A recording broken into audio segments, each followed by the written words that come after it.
Good day once again. My name is Msawake Maisela, your host for the EThekwini Matters Podcast. I think many of you will remember that our city has been hit by 2 waves of floods that have left a trail of damage. That's why today we have thought that it is of cardinal importance that we bring to this conversation the head of human settlements, Lawrence Pato. Pato, good day. Welcome to EThekwini Matters Podcast. Thank you. How are we faring with regard to the flood victims that we know that are currently in several shelters within the city? What progress are we making with regard to reaccommodating them? Good day to yourself and the viewers. The floods of this year has one of the very disastrous one. Oh yes, yeah, true. We have not seen something like this for quite a long time. In fact, I don't even think we have seen such an impact. I remember the night when it happened, the first one in April. I was up at about 2 o'clock. The velocity of the rain was very high, and it was consistent. Now we woke up and it was even difficult to drive around to even measure the impact. It has impacted, sadly, over 400 people have passed on, and some lost houses, damage across the board. Some like roofs repairs in terms of some the formal houses themselves in the upmarket areas have been affected. There are still roads that are not accessible now being repaired. Wesker with our people in our low market bracket, and lying areas like Komolweni and stuff, you could not drive and see the impact. But all in all, we ended up having to quantify the damage that has happened. We have people that have been displaced. We had over 120 of them seated at mass care centers. Some in community halls, some are churches. They've given their own churches for people to stay, and any other community facilities that are around. And we should thank the church for the contribution that it has made. Oh yes. Everybody, non-organizational churches, they came on board. I saw numbers of people. That is what we call Ubuntu. Ubuntu, exactly, precisely indeed. They came on board. Everybody wanted to offer their assistance, and of course there were limitations. Like I say, some of the people, there was quite some number of families within the western part which could not be accessed. They were like remaining in an island. La Toluguti, there is Imgwago that is broken on the other side as you're coming from Hillcrest side, and then as you're driving from Molweni side as well, that center. There were pilots we used to take some pilots to drive to see the measure and the impact. But also the neighbors, we must also thank the neighbors, because the support that they've demonstrated was overwhelming, because had it not been for the neighbors that were not affected, for them to house those that were displaced, we wouldn't be where we are. Quite true. So you're quite correct. In fact, even today, you would have listened to some of the interviews happening, whether with the MEC, the mayor and the premier, that there are families within the city that have not opted not to go to mass care centers. Some neighbors took them in, and there was a worry of how are they going to be assisted. But of course, with the database that we've collected, not only as ourselves as human settlement, with the local leadership, stakeholders involved, our disaster unit, we've got a good number of who is affected and where they are staying, and we will get in touch with them. So there should be no fears of those that were accommodated by the neighbors. And thank you to people. And then now the big work is for us to get them out of the shelters around the city. Where are we? We, at this point in time, we have so far, the human settlements, and of course we're working closely with the province. You would know that human settlement is a mandate of the provincial and national government. We are a developer on their behalf. Now we have met, and with the minister came MEC, we have agreed on what is to be done by whom. We are also an accredited municipality level 2, which means we've got some responsibilities of ours to do according to that. We have agreed to one of the things is planning and identification of land. In EThekwini, land is limited. Now, our executive have given us a directive and marching orders to say, let us, in this instance, make sure we don't relocate, allow people to resettle from areas in which they are prone to flooding. So that was one. You will know if you go around and drive around Durban, people have settled. You drive through Reservoir Hills, you'll see Quarry Road West. Those are the people that have been severely affected. And you go to Megas village, the people there have been resettling for themselves. So now ours is to find and identify pieces of land in which we want to resettle them at. Now that is now competing with the current pipeline of projects. We had pieces of land identified, trying to put planning for the future projects. Now this added on top of that. So for those that could be supplied with material and they are in areas in which they are stable, they can rebuild their houses, we have supplied. In excess of 340 people who have given the material. That's quite a good number. To resettle. Now those people have resettled. In fact, that have reduced. We're coming from 120 mass care centers, we are now seated at 80. 80 of them, people are still seated there. Our program is to have them eradicated, and of course we have categorized them into short, medium and long term, like category 1 and 2 and 3. Categories being those that are smaller in numbers as category 1 and category 2, the impact. So we are dealing with that. We have identified pieces of land and bought some pieces of land.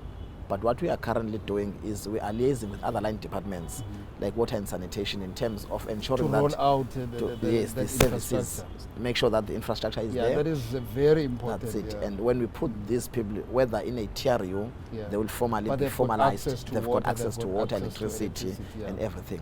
And Msawake, one thing that is important about what we're doing now, and we have learned from mistakes of the past, we are trying to, while we're settling them in the TRU, but we are making sure that that TRU, that site, will finally be that beneficiary, that Pato family, they will finally reside in that. A formal house will be built in them. Hence, it's important to circulate our plan of implementation to all line departments so that there can be agreement and consensus in terms of that. So we have supplied that material supply. We have identified those pieces of land. With the 8 of them have been given to the province, and of course appointed professionals who are doing planning and also liaising with services department in terms of putting those contractors on the ground. And we are also having another 23 pieces of land identified and circulating now within line departments that is undergoing the same process. But further to that, what we have done some repairs. Remember, this 2022 storm arrives. We had been hit by storms in the previous years. We had 2017 storm. We have had 2019 storm. So we had which was also deadly. Now we have been on the ground, of course, repairing those houses. But what we have done now, our focus have shifted to focus mainly on the current storm that has happened. If, for argument's sake, you have people that have been taken to mass care centers that were part of the storm, we have built for those. At this point in time, we have built over 15 houses already, and people given them houses. You would have seen even in Mandela Day, some of the principals were allocating houses. And recently the mayor has handed over a couple of them. Couple of them, he has handed over. Also, we must thank our service providers, and all those that have given out some help. Some of the service providers have contributed in building houses for free, as a social responsibility. We've encouraged that. We've said everybody wanted to come on board. How can I help? We said if you can build so many houses, whatever you can afford to, is a social responsibility. We have some came with alternative building technologies. You would have seen in the past 2 weeks, the mayor as well with deputy mayor, they were launching some of those somewhere in the western region side. Yeah, but I think we must also appeal to those who are currently still in shelters to bear with us as we're doing everything in our power to ensure that we get them out of those shelters. We know it is frustrating. 100%. Sawake, we know, and it's emphasized. We can feel staying in a Holland, of course, it will not be nice as a place of your own. But at the same time, we can't be doing it in a wrong way. We are doing the best we could do. As a unit, we sit with the team at Human Settlement with the guys at the provincial level, I'm talking about all line departments, we sit almost daily just to devise a strategy, rolling it over. While we know that a plan might say eradicate all of them by end of by end of September, October, but we are doing our best to eradicate as many as we could in the progress. Hence, we're sitting at 80. We are appealing to our communities to just bear with us, and we are doing. Perhaps what we are even engaging on is a communication strategy, just on meeting with them, updating of them where we are and with the current leadership. But it's been quite overwhelming exercise, I must say. But also one of the challenges that we're also experiencing as the city is this issue of rapid urbanization. You remember the UN warned us that by 2060, about 60-70% of people will be living in the city, meaning that there will be substantial demand for housing. Now we have got a situation whereby there are informal settlements that are mushrooming everywhere. As a result, our city is home to in excess of 5,000 informal settlements, if I'm not mistaken. I know that you have got a new strategy to eradicate or to deal with informal settlements. Do you want to shed some light with regard to that strategy that is currently underway? Yeah, so okay, you're quite correct. That is our most, we call it a moving target. You're quite right. Analysis is people move into the city for many reasons, to study, for bettering of their lives, and when they do come, unfortunately, they don't ask permission to settle. They settle all over, whether under power lines, other undevelopable areas called demosses and wherever. We are currently seated at 591 informal settlement within the city, in excess of 400,000 people. That tells you that we will never be able to eradicate or build houses for all these people in a short period of time. Now, what informal settlement upgrading is doing, it's realizing that is a challenge. While that is a challenge, but something must be done. And we have been one of the most leading cities in terms of providing interim services. Interim services is where we're providing water, sanitation, and electricity. You find if you drive around the city, most of our informal settlements are electrified. They've got standpipes, they've got water in terms of ablution blocks. But what that calls in is to have some infrastructure nearby so that we can be able to connect that infrastructure. Now, the challenge that we've been facing is the one of the infrastructure of the aging infrastructure of the city. Now, while informal settlements are growing and it's not specially planned, now that becomes a distances between where infrastructure is, which is already having some constraints. But with the informal settlement upgrading, is trying to target those, see what more can be done, whether relocate them to greenfields projects, while you're doing that as well, bearing in mind the reasoning for them to be established there. You take Kennedy Road, people have been relocated many a times, but because Springfield Park is close to work opportunities, people have returned. Now, but if you look at what we're doing as Conobia, there's Conobia malls, there's mostly you are settling in a human settlement project where people can go in and have some life. But on the informal settlement upgrading, you're asking is to make sure that there is formalization of services and houses. Where we can build, we call it a brownfields, where we can build like in areas like Keto Crest, Lamontville, Amawoti, those are bigger Umlas, those are bigger projects in which we are within city upgrading program comes in and provides services, top structures, people can settle there, but you still have some that can be decanted, take them to areas where there's greenfields because of the excess number of people. And you can as well to those that you are still doing a long-term planning because of maybe there are challenges of whatever there is. Alternative come with alternative building technology, just to provide those people that will stay longer up until we have got our bulks running up and running, that let them be provided with services, because it's not an excuse for any of our citizens to be living without the basic services and their needs. It's their right. In closing, we must be proud though that against the odds that are stacked against us, there's a huge progress that we have made in terms of building decent houses since 1994. I think it's in excess of 300,000 that we have built, which are now homes to close to 2 million people. I know that it is a challenge because we are a city by virtue of being a city, We have got a lot of people keep on coming in EThekwini. What would you say about the progress that we have made in building these houses in EThekwini? Not like we started easy. Yeah. At the time when, of course, started to build the houses, there was much available land. Yes, and the lesser land that remained now came with challenges and costs. Yeah.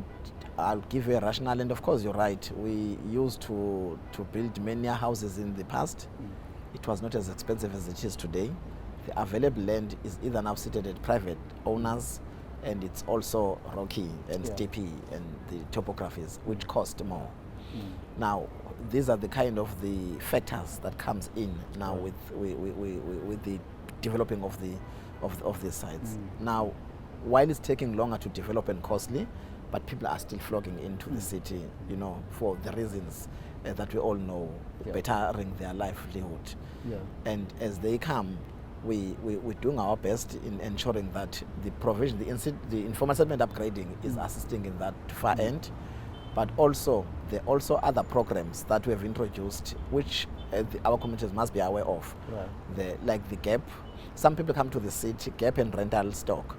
Some people come into the city not to be permanent, but because they are not aware of these programs, like, you know, the rental schemes is you can rent and pay. Which is a good initiative. Yes, and there's rental programs that are happening within the city, and people get screened in terms of those. We've got under formal housing rental, and we've got also gap, where people are not rich, but they are earning higher than 3.5, but they're not earning to the excess of, you know, to qualify for a bond. Right. Now, so it bridges that gap. So those are the people that we build for them in the infills projects, like Chastworth. And we're one of the few Newlands. municipalities to come with that initiative. Oh yes, yes. Yeah. So that as well, we are increasing ourselves in rental stock in terms of the hostels. You know that we are improving in fact, it's no more changing the hostel. Hostel has got that background. Now it's being improved to be community residential units where the family units are being provided, and the single units in terms of those that are solely living by themselves coming to rent at an affordable scale. So these are the kind of programs that do come as we bring them to our people. It shows. We have not delivered under this program much higher numbers, which we are gearing ourselves up because they are part of our 5-year plans as per national directives in terms of all cities. We are one of the metro that we should be delivering against those targets over the 5-year period. So that as well takes away some pressure. As we say now, you are not qualifying for the BNG breaking new grounds, meaning it used to be called Imxaso, RDP houses. Now in 2004 named as a BNG program introduced by Minister then. Now that is the program that we are developing, and we've moved from human settlement from housing to human settlement. That's why in Konobia and any other what we call IRDP project, we are bringing in various instruments. You will have rental, you have got gap, you will have the BNG, you know, so within the same settlements, in the broader projects that are in excess of 2,000, trying to have a mix of people, blending them in as well, you know, and that acceptability, not us and them, and to live freely and happily in terms of that. So we are making strides along those. Yes, it's costly. We are close to the sea. Our geotechnical conditions are not as the same as Cape Town, if I were to make an example. Or Free State, our land is rocky, steepy, the topography is very bad, and we have to take care of that, and that unfortunately cost us a lot. And there are very few people that are taking that into cognizance, because even to lay a pipe is very expensive. Yes, because of the topography. Exactly. You have to dig and then sometime blast for you to lay that pipe in and to make sure that it can stay there and for quite some time. There are many factors that are affecting, let alone and of course, over time, the social issues do creep in, because the people who are waiting for the projects without understanding the process that we have to go through. And many people will ask you, how many years does planning takes? Right. Now, you must understand this thing it goes like a relay. Now, you plan for a project, you are waiting for the bulks to be available, which are constrained at the current point in time, Hence, projects that were planned some years ago could not kick in because they need to get that permission, have their planning approval in terms of SPLUMA currently, and then goes to implementation of your internal services, which again, internal services will have its own challenges, which you only realize as you're implementing.